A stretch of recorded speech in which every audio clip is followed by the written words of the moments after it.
you can use that in any area of your life. It just takes work. It takes work on driving down into yourself and understanding what makes you click, what you're afraid of. So a great example of this is I was talking to Dr. Brad Klontz one time, who's a fantastic author and writer, and he was talking about, I think it's his great grandmother, right? Was, super conservative with her spending and how she approached things, and even some of that still impacts him today.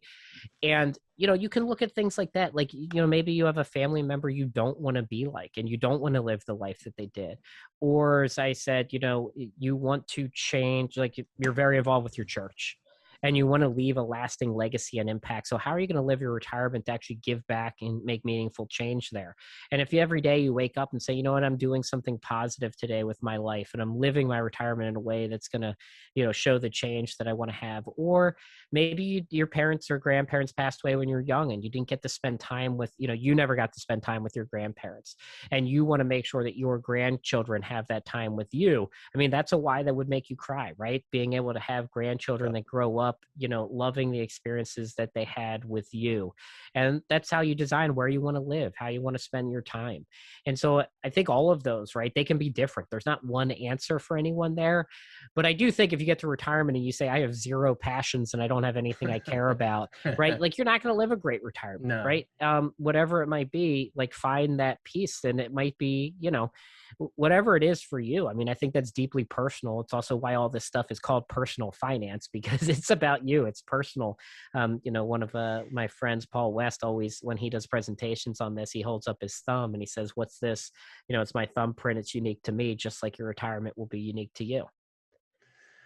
I love that, because the whole why that makes you cry, we could people talk about money and get caught up in ROI and get caught up in what they have and can it cover for long-term care and all this stuff. But I totally agree with you, as part of the, and I hate to use the word holistic, but part of the whole planning for people's retirement should involve the passion. What's the passion? What are you doing? Just because you're retired, passion is not flipping channels, unless you're, professional channel flipper and work for Nielsen, right? I mean, if that's your passion. But when you're advising the clients and working with the advisors that work at the firm you're with, are you always making sure that they're asking that why and making sure that there's a reason for what's being done other than just numbers and return? Yeah. So our, process that we call it the proven process internally, which is, always working with people on the emotional and soft aspect of this first, that you do really have to dive in to understand what's people's relationship with their money, what are their goals, how do they feel about things, versus just hopping in and saying, hey, here's the numbers. And our Yeah. CEO talks about it a lot. He's like, if you live and die off the returns, right, you can't control that. End of day, right, returns are going to be, for the most part, what returns are.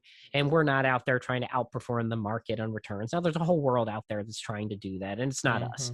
And if you're looking for that, you got to go elsewhere and look for it, right? If you think that there's magic out there, that that's what you're looking for, and some people do, right? I mean, there's a portion of the world that's looking for that, and there'll be a market then that serves you. But it's not kind of where planning lies. The planning doesn't lie in the notion of we're gonna somehow find magic and provide better returns or whatever it might be.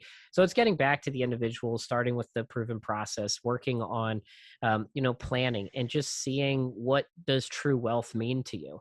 And so that's a term we use a lot here too, is true wealth.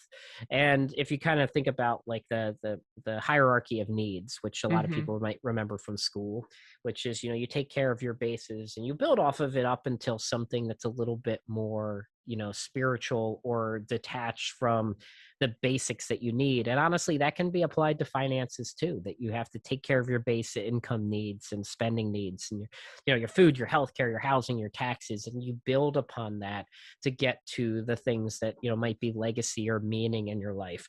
But you have to talk about those, because if you don't talk about them, like, what are we doing there? Like, why are we here to do planning? Hey, Stan the Annuity Man here. Did you like that little taste of my podcast, Fun with Annuities? Hey, if you want to see the full version, click the link and watch the whole darn thing. Remember, Fun with Annuities.